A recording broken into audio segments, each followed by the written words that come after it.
রাজ্য থেকে বিদায় নিচ্ছে বর্ষা। আলিপুর আবহাওয়া অফিসের পূর্বাভাস, চলতি সপ্তাহেই বিদায় নেবে বর্ষা।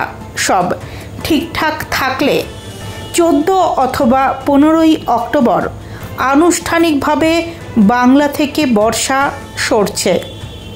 এদিকে ধীরে ধীরে নিম্নমুখী রাজ্যের তাপমাত্রা। সারাদিনে তা বিশেষ বোঝা না গেলেও ভোরের দিকে শীতের আগমনের ইঙ্গিত স্পষ্ট। রাজ্যের আবহাওয়া নিয়ে কি পূর্বাভাস দিল হাওয়া অফিস, জেনে নিন। আজ বিকেল 5টা নাগাদ আলিপুর আবহাওয়া দফতর সূত্রে খবর, আপাতত ভারী বৃষ্টির কোনো সম্ভাবনা নেই উত্তরবঙ্গে। তবে দার্জিলিং, কালিম্পংয়ের মতো পার্বত্য এলাকাগুলিতে হালকা বৃষ্টি হতে পারে। সকালের দিকে থাকতে পারে হালকা কুয়াশার সম্ভাবনা।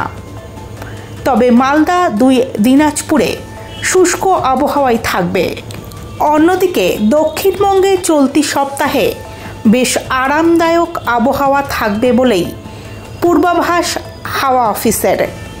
বৃষ্টির সম্ভাবনা না থাকলেও বাতাসে জলীয় বাষ্প বেশি থাকার কারণে আর্দ্রতাজনিত অস্বস্তি হতে পারে।